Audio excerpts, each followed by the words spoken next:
मन मंदिरा गजर भक्तीचा.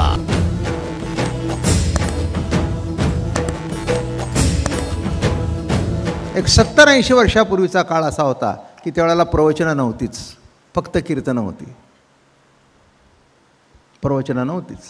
मग 70-80 वर्षाच्या पूर्वी प्रवचनं सुरू झाली आणि तीसुद्धा ठराविक मंडळीच करू लागली. जुन्या काळामध्ये जोग महाराज, देशमुख महाराज, आमचे दादा महाराज, मग दांडेकर महाराज, अशी दुना महाराज, आमचे अप्पा महाराज. आता आमच्या घरामध्ये माझी प्रवचनं गेली नाही म्हटलं तरी 80 अखंडच चालू आहेत म्हणा. 80 का म्हटलं मी, 80पासून चातुर्मास सुरू झाला. मुंबईला 4-4 महिने प्रवचनं करू लागलो. मुंबईच्या बाहेर पडायचंच नाही. 4 महिने प्रवचन, असं 18 वर्ष ज्ञानेश्वरी सांगितली. त्याच्यापुढे त्याच्यापुढे त्याच्यापुढे पण अशी ही परंपरा ज्ञानेश्वरीची चालत आली. तेही प्रवचनकार थोडेच.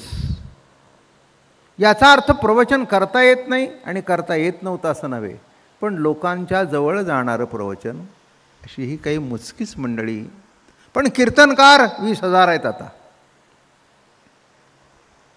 कारण नामसंकीर्तन हे महत्त्वाचा भाग आहे. माझं म्हणणं कळलं का? वारकरी संतांनी ज्ञानाला महत्त्व दिलं असं नाही असं नव्हे, पण ज्ञानापेक्षा नामभक्ती श्रेष्ठ आहे हे सांगितलं. सर्वसामान्य माणसाला मराठी ज्ञानेश्वरीचं वाचता येत नाही, मराठी कळत नाही, तर तो वाचणार कुठून? पण हे कळतं, हरिमुखे म्हणा हरिमुखे म्हणा पुण्याची गणना कोण, सहज कळतं. कुणाला सांगायला नको, कुणाला शिकवायला नको. आणि विशेष म्हणजे हरिपाठाचं वैशिष्ट्य असं आहे, रोज जर 1 महिना ऐकला तर तो तुमच्या तोंडावर चढतो. आता आमचं जे नवीन मंदिर नेरुळला काम चालू आहे आणि खालचा भाग झाला आहे, त्या दिवसापासून तिथे हरिपाठ सुरू झाला. जी मंडळी आली त्यांना हरिपाठ काही येत नव्हता. आता तिथली जी 25-30 मंडळी रोज येतात हरिपाठाकरता, त्या सर्वांना हरिपाठ पाठ केला. कसा झाला? रोज ऐकून ऐकून झाला. म्हणजे तो सर्वांना यावा, ऐकून यावा, पाठ करायला लागू नये असा त्याच्यातला भाग आहे.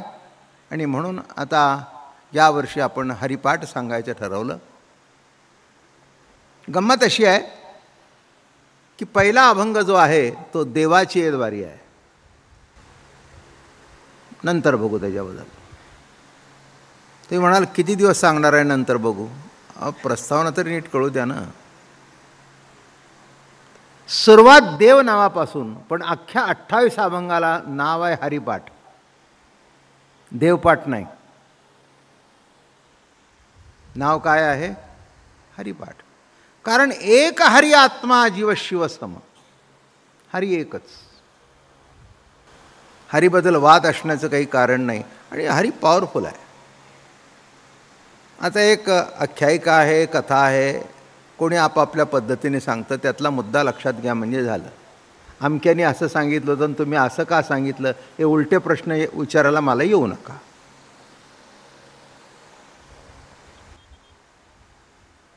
ती कथा कोणी सांगतं? गुरुनी शिष्याला सांगितलं. मी लहानपणापासून ऐकतोय की ब्रह्मदेवाचा आणि देवाचा भाग झाला. म्हणजे मी ऐकतो ते देव आणि ब्रह्मदेव, बरोबर, नारायण आणि ब्रह्मदेव. त्यांनी सांगितलं गुरु आणि शिष्य. तेव्हा अनेक भाग असतात, पण महत्त्वाचा मुद्दा नीट लक्षात घ्या. आता वेद तर कुणी लिहिले? ब्रह्मदेवाने. पहिला श्रोता कोण? ब्रह्मयाचे वेद शंकासुरे नेले. कोण करता? ब्रह्मदेव. मग त्याने ते सगळं झालं. झाल्याबरोबर अनेक ऋषींची त्याच्यामध्ये रुची आहेत. ते लिखाण वगैरे झालं, देवाला दाखवावं असं वाटलं,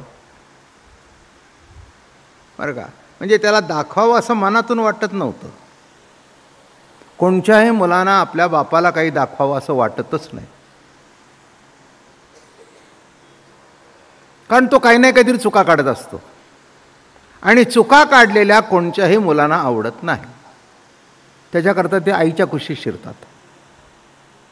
अशी जगताची राटी आहे, वैशिष्ट्य आहे. आणि लिहिलं, पण आता त्याला दाखवल्याशिवाय तर काही पर्याय नाही. गेले नारायणाकडे, म्हणाले जरा हे बघा. आणि हातात घेतलं ना असं उघडल्यावर अरे अरे अरे अरे अरे म्हणले, सगळे व्यर्थ गेलं. हां, हे याच्याकरता दाखवायचं नव्हतं म्हणले.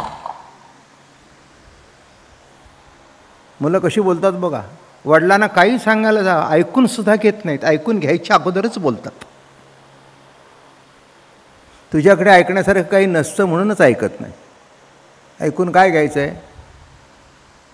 अरे अरे अरे अरे अरे काही बरोबर नाही.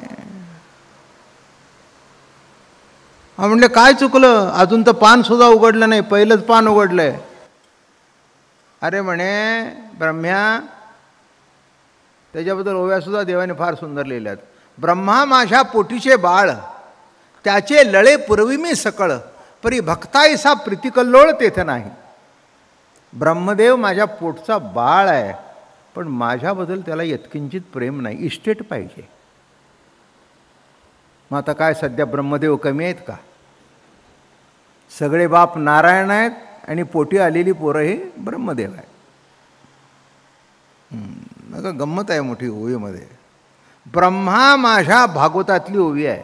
ब्रह्मा माझ्या पोटीचे बाळ, त्याचे लळे पुरवी मी सकळ, तो पाहिजे ते देतो, परी भक्ताईसा प्रीतिकल्लोळ तेथ नाही. आणि त्यात ब्रह्मदेवाचं लग्न झालं.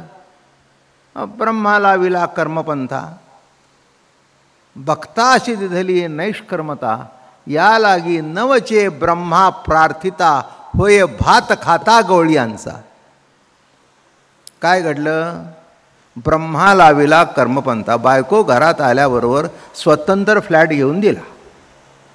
कर्मपंथा, आता तू, तुझी बायको, तुझा पगार, कसं खर्च करायचं ते करा, आम्हाला त्यातली दिडकी देऊ नका, कदाचित कमी पडलं तर आमच्याकडे या, पण रोजची किटकिट घरामध्ये. म्या ब्रह्मा लाविला कर्मपंथा, भक्तासी दिधली नैष्कर्मता, या लागी नवचे ब्रह्मा प्रार्थिता. भक्तांचा दहीभात खाण्यामध्ये मला आनंद आहे. तेव्हा असा ब्रह्मदेव. आपण सगळे त्याच ओळीतलेच आहोत. म्हणजे कोणी त्या ओळीत नाही असं नाही, आम्ही त्याच्यात नाही. उगीच मान हलवू नका आणि नाटकपणा करू नका.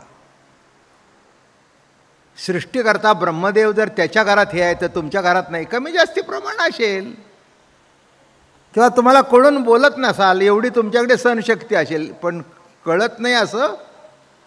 हो, काही काही बाप असे असतात, कळतं त्यांना पण बोलत नाहीत. बायको म्हणते जाऊ द्या ना, कशाला किटकिट करता. हा दुवा असतो बरं का. मुलं आणि बाप यामधला बायको ही मोठी कनेक्शन असते. ती दोघालाही सांभाळते. तिला तारेवरची कसरत करावी लागते. यालाही सांभाळावं आणि यालाही सांभाळावं, यालाही दुःख नाही. पण शहाणा बाप जो असतो ना, तो काहीच बोलत नाही. बरं ठीक आहे, बरं ठीक आहे, बाकी काय असेल तर ताड ताड ताड ताड ताड ताड, मग तो फाड फाड फाड फाड जेना उतरत जातो. बघा, मी म्हणत होते ना, बोलू नका, गेल्यानं न जेवता, तुमचं असंच आहे. शेवटी एक तुम्हाला आयुष्यभर पुरुषांना सांगतो, बायकांना सांगत नाही. केव्हाही बाई आपल्या मुलाच्याच बाजूने जागाल, कितीही नवऱ्याने करू ते, 100 तोळे, ती कधीही नवऱ्याच्या बाजूने येणार नाही. हे वाक्य घरात लिहून ठेवा बोर्डावर. तुम्हाला पटेल नाही तर न पटेल, हे वास्तव्य आहे आणि स्वाभाविक आहे. तुम्ही कुठे 9 महिने पोटात वागवले ते तुमच्याबरोबर यावं. तिने 9 महिने पोटात वागवल्या कारणाने त्या बाळाबद्दल तिला इतका कळवळा असतो, इतकं प्रेम असतं, की त्याचे सगळे गुणदोष पोटात घालून ती त्याला आपलं म्हणते. तेव्हा नीट लक्षात घ्या, ही ब्रह्मदेवाची कथा चालली आहे. त्या ब्रह्मदेवाच्या कथेमध्ये त्यांनी जग निर्माण केल्या कारणाने तुम्ही आम्ही आपोआपच येऊन बसतो. काय म्हणजे अजून वाचलं नाही? अरे अरे अरे अरे अरे, अहो म्हणले जरा पुढचं पान तरी. अरे काय पुढचं पान? सुरू कशी केली आहेस? ओम. अरे इथेच चुकलं. अहो म्हणलं काय चुकलं? काय चुकलं? हरी ही ओमले. काय कथा सांगतोय मी? कायले हरी हे, हरीला विसरलास आणि ओमपासून सुरुवात केली. आपण म्हणाले ओंकार ब्रह्म आहे, तो शब्द ब्रह्म आहे. ओंकार ब्रह्मपूर्ण, पण त्यासी प्रकाशित असे चैतन्य घन, त्या भगवंतासी शरण. कोणाला शरण? ओंकाराचे कुशी अक्षरे होती अ उ म कारेसी, ते उपजत वेदेसी उठली तिणी. वेदाच्या सुरुवातीला उठली तिणी. उठली पण कुणी उठवली? हरी ही. अरे बापरे म्हणले. पुढचंही बघा की, म्हणजे पुन्हा करेक्शन करायला नको. नाही म्हणले पुढचं बघायची गरज नाही, तेवढं तरी करणार. मग पुढच्या चुका कशा कळतील? ते म्हणले जिथे जिथं असेल तिथे पान पडेल. हे जरा उलटं सांगितलं गेलं. जा म्हणले त्या झाडाखाली बस आणि चूक असेल तिथे पान पडेल. तिथे हरी लिहिलं नसल्या कारणाने नुसतं ओम म्हटल्यावर सगळी पानं गळून पडली झाडाची. जेवढी पानं होती त्याला वाटले काय माझं चुकलं, मग दाखवायला गेलं. मग सांगितलं हरी लिहिलं नाहीस. आणि तिथे जाऊन बसला आणि हरी लिहिलं. हरी लिहिल्याबरोबर काय घडलं माहिती आहे का? जेवढी खाली पडलेली पानं होती ती सगळी जाऊन चिकटली. हरी लिहिलं की सगळं बरोबर झालं. पुढे चूकच नाही. काय आश्चर्य आहे. पुढे नवऱ्याच्या पश्चात बाईने FDRवर जर तिचं नॉमिनेशन केलं असेल तर फक्त नवऱ्याचं नाव घालायचं असतं आपलं घालून. तेवढं घातलं आणि ओळख पटली की मालकीण झाली. ₹1,00,000 नावावर. काय केलं? काय केलं? नवरा नाही, वैकुंठवासी, पण नसणाऱ्या नवऱ्याचं नाव तिथे टाकल्याबरोबर लाखाची मालकीण झाली. मग नसणाऱ्या देवाचं नाव टाकलं तर लाखाची मालकीण होते. मग असणाऱ्या देवाचं नाव घेतलं तर काय होईल? एवढाच मुद्दा लक्षात घ्या, म्हणजे मला सांगायला बरं पडेल. कळलं का? हां. म्हणून सगळी पानं जाऊन चिकटली. अरे म्हणले असं कसं झालं?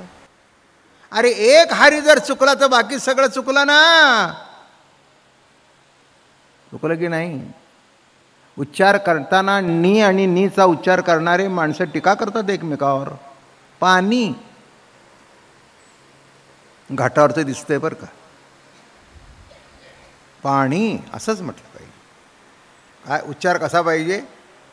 उच्चार कसा पाहिजे म्हणजे अनुस्वाराची जरी चूक झाली तरी अर्थ बदलतो. म्हणून या ठिकाणी आणि हरी शब्दाचं अत्यंत महत्त्व आहे. हरी शब्दाचा दुसरा अर्थ असा आहे, सर्व दुःखाते संवरी या लागी नाम बोलीजे हरी. हरी हरी तुम्ही म्हणारे सकळ, तेने माया जाळ तुटतील. मन मंदिरा गजर भक्तीचा.